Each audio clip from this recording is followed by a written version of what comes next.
Welcome to the Deep Dive. Today, we're digging into the soul, really, as John Steinbeck maps it out in his epic East of Eden. We've taken your insights on this American classic and boiled them down. That's right. We're heading into the Salinas Valley, following the Trasks and the Hamiltons. It's a huge story, really grappling with good versus evil, love, rejection, and crucially, that idea of human choice. Right. And our mission, as always, is to pull out those key insights, those moments that really make you feel like you've got a handle on what Steinbeck's doing in this massive novel, those real aha moments. Exactly. We'll look at the people, what drives them, the landscape itself, which is so important here, and those big themes that, still hit home today. It's kind of a shortcut to the heart of the book. Okay, so let's start right there with the setting. The Salinas Valley. Steinbeck paints it so vividly. You have the Gavilan Mountains in the east, light, gay, full of sun, like a mother. Mm-hmm. But then the Santa Lucias to the west are dark and brooding, unfriendly and dangerous.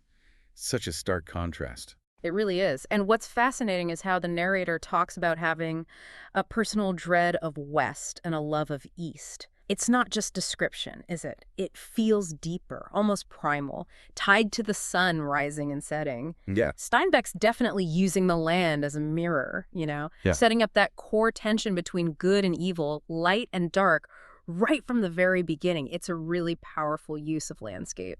It feels like its own character. And he talks about the cycles, too, these wet and wonderful years and then the dry years bringing terror. Right. And how people forget the good times during the bad and then forget the bad times when things get good again. It feels like he's saying something about human nature there, doesn't it? About how we handle struggle. Absolutely. Those cycles in nature, abundance and scarcity, they absolutely parallel the human drama. The struggles aren't just physical survival, but, spiritual survival, too. Yeah. And that forgetfulness, it suggests a kind of pattern, maybe even a weakness in how we face things. Okay, so from that landscape, we get Cyrus Trask, father to Adam and Charles, introduced as something of a devil. Wild, enjoyed the army life, the drinking and gambling and whoring, even the injury. Yeah, he sounds like quite the figure. And then there's that detail about him getting the clap later on. Steinbeck doesn't shy away from the less savory parts. No, he doesn't. But the key thing, I think, is how Cyrus sees himself and how Adam, as just a kid, suddenly gets it. That click in the brain moment. Right. Realizing his father's whole act, the military stories, the discipline. It wasn't about the boys at all. It was all just to make Cyrus seem like a great man. And the devastating realization, his father was not a great man. Just a small man trying to seem big. Ouch. Yeah, shattering that childhood illusion. And you can see how that might mess with Adam later, how he might, build people up in his head. Definitely. And that leads right into the brothers Adam and Charles, that rivalry. It's intense. Charles gives his dad that expensive German knife for his birthday. Really thought about it. A real effort to connect, to win approval. And Adam, he brings home a stray puppy, a mongrel pup. And Cyrus just laps up the puppy gift, trains it, lets it sleep in his room. The knife, basically ignored. You feel Charles's rage, don't you? Where's that knife? And where's the dog? It's so raw, that rejection. It absolutely fuels the resentment. And it explodes, doesn't it? Yeah. That brutal attack on Adam. It's not just sibling rivalry, it's primal. Jealousy, violence. It sets a dark pattern. Yeah, you see Adam bracing for it, knowing Charles is like this destructive machine. It's scary stuff, and it definitely feels like it's going to echo down the line. Okay, so moving from that intense family dynamic, we get to maybe the most disturbing character, Cathy Ames. Later, Cathy Trask. Cathy. Steinbeck poses that question right up front. Can there be mental or psychic monsters born, just like physical ones? It's a provocative idea. It really forces you to think about evil. Is it something you're born with? Or something you learn? The text leans towards the idea that some people might just lack, well, a conscience. Kindness. And Cathy's the embodiment of that. Beautiful, but described with little hoofs and a voice like a file. And that malformed soul. Right.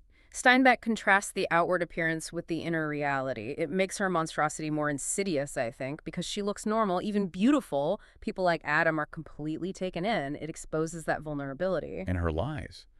They're not childhood fantasies. They're described as calculated devices for profit or escape, like what she does to James Grew. Oh, that's chilling. Pretending he attacked her, letting him take the fall, leading to his suicide. And she feels nothing. Zero remorse. Does Steinbeck give her any redeeming qualities? Or is she just purely this force? He presents her as almost completely devoid of empathy. Her actions are cold, strategic, pure self-interest. She's almost like a force of nature, like those dry years in the valley destructive, but without malice in the human sense, just empty. It's what makes her so terrifying and compelling. And yet, Adam falls head over heels, builds this whole idealized picture of her. He moves to California, wants to start this perfect life, this Eden. His past in Connecticut becomes this darkness he wants to forget. Yeah, total denial of the past. He wants her to buy into his dream, but she tells him straight up, I didn't want to come here. I am not going to stay here. Clear as day. But he just won't hear it, will he? He writes it off as nonsense, homesickness. Thinks having the baby will fix everything. Is it just love making him blind, or is he choosing not to see? Is it willful ignorance? It's probably a bit of both. I mean, his need for love, for this perfect image, is so strong. He filters everything she says through that need. He's building his own version of Cathy, not seeing the real person. Samuel Hamilton nails it later, doesn't he? Oh, absolutely. Samuel Hamilton, what a contrast. The wise old patriarch, he sees Cathy immediately, that first meeting when he's there for the birth. He looks into her eyes. And sees no message, no communication, nothing recognizable, not human eyes. He literally shivers. It's that clash between intuition and idealization, isn't it? Samuel has this gut feeling, this deep unease based on something primal he recognizes, even though she looks like a sweet little bearing mother. Right, he connects it to something from his own past. Yeah, a memory triggered. He sees an alien quality that Adam, wrapped up in his dream, is completely blind to. It says a lot about different ways of perceiving truth. So Cathy has the twins. Samuel's there, reluctantly playing midwife. And then there's this incredible scene with Samuel and Lee, Adam's Chinese servant, who turns out to be incredibly wise. Lee. Yes. They're talking names. And Samuel just throws it out there. Your firstborn, Cain and Abel. And Adam's reaction is instant panic. Oh, no, we can't do that. It shows how deep those stories run, doesn't it? Yeah. Even the fear of the story itself. Totally. Samuel pointed out these two stories, original sin and Cain and Abel, they haunt us. Adam's reluctance is almost proof of the story's power, that fear of repeating the pattern. But then Lee steps in. And this is maybe the key to the whole book, right? Yeah. His translation of Tim Shell. Absolutely pivotal. He talks about wrestling with this Hebrew word in the Cain and Abel story. Not thou shalt rule over sin or even a command, but timshal, thou mayest. Thou mayest. Meaning the choice is yours, the way is open. It's not destiny, not a command, but permission, freedom. The freedom to choose good, to overcome your past, your nature, whatever. Lee says it took me by the throat. A revelation. Wow. That reframes everything. It's about agency. Exactly. It's the core message of hope in the novel, I think. Yeah. Even in the face of these destructive patterns, there's always the possibility of choosing differently. And Lee connects it right back to them. The fear of not being loved, rejection leading to anger, anger to crime. And they make the story of mankind. Mm-hmm. And then he asks Adam, basically, was it your own story with Charles, we're close to Cain and Abel, bringing that ancient myth right into their living room? Yeah, making it personal, immediate, and setting the stage for the next generation, because the pattern does seem poised to repeat. With Cal and Aaron, Cathy's twins. Cal's the darker one, shrewd, maybe capable of going farther but not so high. Aaron is the innocent golden boy. And Cal feels it intensely. Everybody loves Aaron, that same echo of jealousy, of feeling second best. So the question hangs there. Is it inevitable? Or can Cal use that thou mayest? That's the struggle we see him go through. He watches Aaron, sees his tells, like the flaring nostrils. He admits doing bad things to him, hurting him out of jealousy, but then feeling miserable about it. So he's aware of the impulse, so aware of the choice. Exactly. Cal's internal battle is the thou mayest in action. It's the fight to break the cycle. Okay, let's look at Adam's journey then. He starts off so blind, but he does change, doesn't he? Especially after Samuel Hamilton dies. Samuel's death is a huge catalyst. Adam is described as gaunt, lost. And Samuel, even in memory, pushes him. Adam finally confronts the question of Cathy's beauty. And Samuel's voice almost tells him the hard truth. To you she was because you built her. I don't think you ever saw her, only your own creation. Boom. That's the moment Adam has to face his own self-deception. He even admits it. I wonder who she was. I was content not to know. But now he needs to know. He worries about the blood in his boys. And Samuel, or Adam's understanding of Samuel, warns him again. It's not their blood. It's your suspicion that could create evil in them. They'll become what you expect. Shifting the responsibility again. It's not just inheritance, it's Nurture, expectation. Perception creates reality almost. Precisely. It reinforces that idea of agency, even in how we view others. Meanwhile, Cathy. Yeah. She reinvents herself as Kate, the ruthlessly efficient madam. Running that brothel and collecting her insurance policy, that deck of hell blackmail material. Pictures, letters, enough to ruin people. Yeah. But she ultimately uses poison on herself, takes her own life. And again, the reaction is fascinating. The sheriff finds her, finds the blackmail material. And chooses to burn it. Yeah.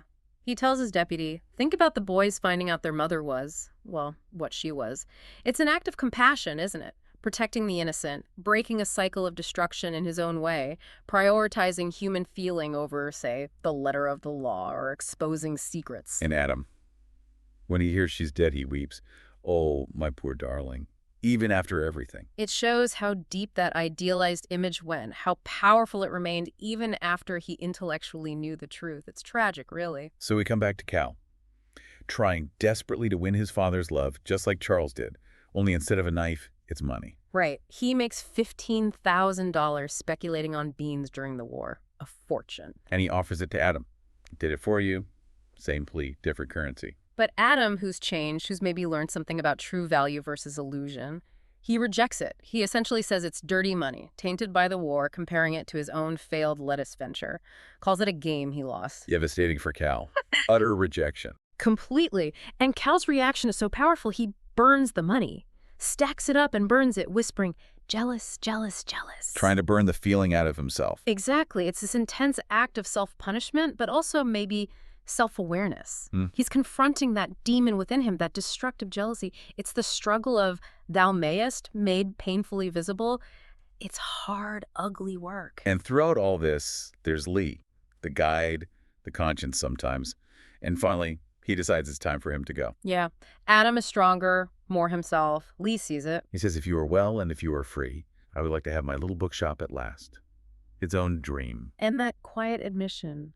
I loved Mr. Hamilton, breaking through that controlled, stoic facade he often maintained. We're controlled, we Chinese, we show no emotion. But then he reveals that deep affection. It's incredibly poignant. It really is. His departure signifies Adam's growth, but also Lee's own liberation. He served his purpose, helped guide them through the darkness, and now he gets to pursue his own thou mayest. It rounds out his character beautifully. So wrapping up this deep dive into East of Eden, we've walked through that symbolic valley. We've seen these families tangle with love, hate, rejection, legacy.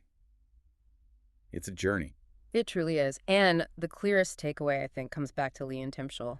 That powerful idea, thou mayest. You have the choice.